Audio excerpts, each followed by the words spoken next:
Hello, എല്ലാവർക്കും നമ്മുടെ പുതിയൊരു വീഡിയോയിലേക്ക് സ്വാഗതം. ഇന്ന് നമുക്ക് ചിക്കൻ കൊണ്ട് ഒരു അടിപൊളി റെസിപ്പി തയ്യാറാക്കാം. അതിന് വേണ്ടിയിട്ട് ചിക്കൻ ഇവിടെ ഒരു മീഡിയം സൈസിൽ കട്ട് ചെയ്ത് കഴുകി വൃത്തിയാക്കി വെള്ളം എല്ലാം ഊറ്റി വെച്ചിരിക്കുവാണ്. ഇതിലേക്ക് 1 സ്പൂൺ മഞ്ഞൾപ്പൊടി ചേർത്ത് കൊടുക്കാം. അതുപോലെ മസാലപ്പൊടി 1 സ്പൂൺ ചേർത്ത് കൊടുക്കുന്നുണ്ട്.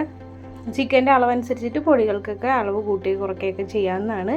ഇനി ഇതിലേക്ക് ആവശ്യത്തിനുള്ള ഉപ്പും ഒരു 2 ടേബിൾ സ്പൂൺ വരെ നല്ല തൈര്, അധികം പുളിയില്ലാത്ത തൈരും കൂടെ ചേർത്ത് കൊടുക്കാം.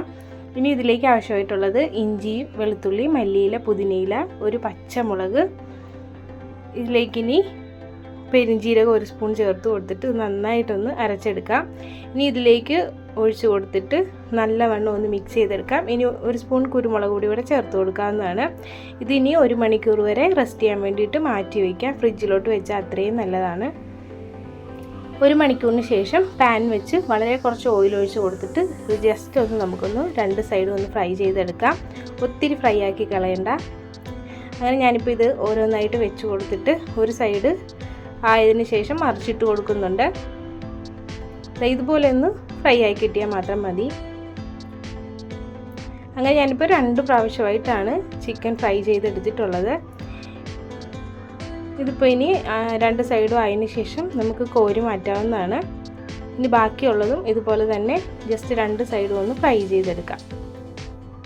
ഇനി ഇതിലേക്ക് ആവശ്യമായിട്ടുള്ള മസാല തയ്യാറാക്കാം. അതിന് വേണ്ടിയിട്ട് ഒരു പാത്രത്തിലേക്ക് മുഴുവൻ മല്ലിയും, വറ്റൽമുളക്, കറിവേപ്പില, കറുവാപ്പട്ട, ഏലക്ക, ഗ്രാമ്പൂ ഇത്ര ഇട്ട് കൊടുക്കുക. ഇതിലേക്ക് ഇനി ഞാൻ ചേർത്ത് കൊടുക്കുന്നത് സർവ്വസുഗന്ധിയുടെ ഇലയാണ്.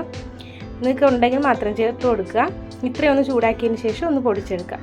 ഇനി ഒരു പാത്രം വെച്ച് ചൂടാകുമ്പോഴേക്കും നമ്മൾ ഫ്രൈ ചെയ്ത ഓയിൽ ബാക്കിയുണ്ടെങ്കിൽ അത് ചേർത്ത് കൊടുക്കുക. അല്ലെങ്കിൽ നമ്മൾ ഏത് ഓയിലാണോ ഉപയോഗിക്കുന്നത് അത് ഒഴിച്ചു കൊടുക്കാവുന്നതാണ്. ഇത് നന്നായിട്ടൊന്ന് ചൂടായിട്ട് വരുമ്പോൾ ഇതിലേക്ക് ഇനി കറിവേപ്പില, വറ്റൽമുളക് ഇട്ട് കൊടുക്കാം. ഇഞ്ചി, വെളുത്തുള്ളി കട്ട് ചെയ്തതും കൂടെ ചേർത്ത് കൊടുത്തിട്ട് ഒന്ന് മൂത്ത് വരുമ്പോഴേക്കും ഇതിലേക്ക് കാശ്മീരി ചില്ലി, സാദാ മുളക് പൊടി, മല്ലിപ്പൊടി, മഞ്ഞൾപ്പൊടി ഇത്രയും കൂടെ ഒരു പാത്രത്തിലെടുത്തിട്ട് ഞാൻ ഡയറക്റ്റ് ഇട്ട് കൊടുക്കുകയാണ്. ഇനി ഇതൊന്ന് മൂത്തതിന് ശേഷം ഇതിലേക്ക് നമ്മൾ കട്ട് ചെയ്ത് വെച്ചിരിക്കുന്ന സവാള ഇട്ട് കൊടുക്കാം. ഒത്തിരി കനം കുറച്ച് കട്ട് ചെയ്യണമെന്നില്ല. ആവശ്യത്തിനുള്ള ഉപ്പും കൂടെ ചേർത്ത് കഴിഞ്ഞാൽ സവാള ഒരു പകുതി വരെ വേവിച്ചെടുക്കാം.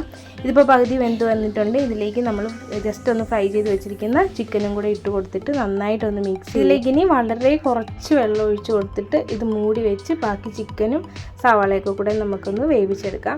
ഇപ്പോൾ ഇതുപോലെ ഇടയ്ക്കൊന്ന് മൂടി തുറന്ന് ഇളക്കി കൊടുക്കുക. അപ്പോൾ നമ്മുടെ വെള്ളമെല്ലാം വറ്റി വന്നിട്ടുണ്ട്. എണ്ണയൊക്കെ തെളിയാൻ തുടങ്ങുന്ന സമയത്ത് നമ്മൾ ആ പൊടിച്ച് വെച്ചിരിക്കുന്ന മസാലക്കൂട്ട് ഇതിൻ്റെ പുറമെ ഇട്ട് കൊടുക്കാവുന്നതാണ്. ഇനി ഇതിലേക്ക് കട്ട് ചെയ്ത് വെച്ചിരിക്കുന്ന തക്കാളിയും അതുപോലെ മല്ലിയില, പുതിനയില ഇത്രയും കൂടെ ചേർത്ത് കൊടുത്തിട്ട് നമുക്കിനി തുറന്ന് വെച്ചിട്ട് ഒരു 5 മിനിറ്റ് കൂടെ കുക്ക് ചെയ്തെടുക്കാവുന്നേ ഉള്ളൂ. അടിപൊളി ടേസ്റ്റി ആയിട്ടുള്ളൊരു ചിക്കൻ്റെ റെസിപ്പിയാണ്. അപ്പോൾ എല്ലാവരും ഒന്ന് ട്രൈ ചെയ്യുക. നമ്മുടെ ചാനൽ ആദ്യമായിട്ട് കാണുന്നവരൊന്ന് സബ്സ്ക്രൈബ് ചെയ്ത് നമ്മളെയും കൂടെ സപ്പോർട്ട് ചെയ്യുക. കൂടാതെ ലൈക്ക് ചെയ്യുക, കമൻറ്റ് ചെയ്യുക, ഷെയർ ചെയ്യുക. Thank you for watching.